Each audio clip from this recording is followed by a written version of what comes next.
¿Juráis o prometéis acatar la Constitución? En especial, exigir el cumplimiento del artículo 138 y 139 por el equilibrio territorial para que no tengamos dos Españas, vaciada y desarrollada. Sí, prometo y prometemos.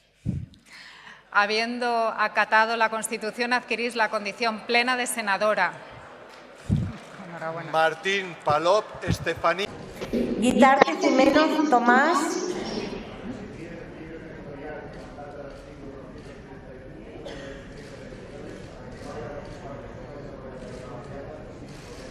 Gutiérrez Díaz de Otazu Fernando.